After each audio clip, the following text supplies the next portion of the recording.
Shalom, je continue la lecture de Un jour, une halakha de Hafetz Haïm, l'étude quotidienne des lois du langage. Que Dieu nous aide à mieux parler. Une expression à la règle.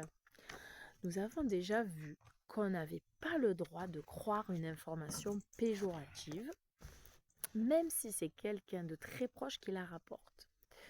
Tout au plus, a-t-on le droit de tenir compte de la possibilité que cette information soit exacte.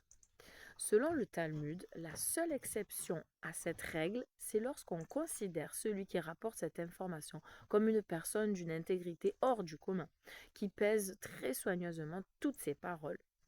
Dans ce cas, on peut lui faire confiance et considérer qu'il a rapporté l'incident avec une exactitude telle que c'est comme si on y avait assisté soi-même.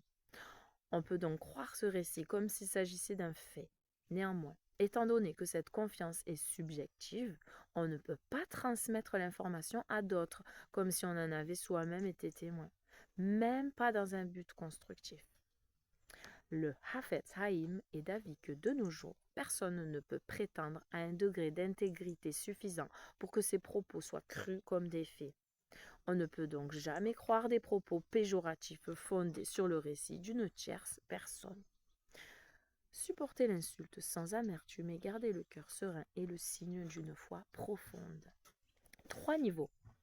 Ceux qu'on insulte et qui n'insultent pas, qui entendent leur honte et ne répondent pas, qui agissent par amour et sont heureux dans leur malheur. Le verset dit à leur propos: mais ceux qui l'aiment seront semblables au soleil qui avance dans sa gloire. Shoftim 5.31, Shabbat 88b, les références, pour ceux qui comprennent. Les commentateurs expliquent qu'on trouve ici 3 différents niveaux. Petit 1, ceux qu'on insulte et qui n'insultent pas. Ils réagissent néanmoins d'une façon ou d'une autre.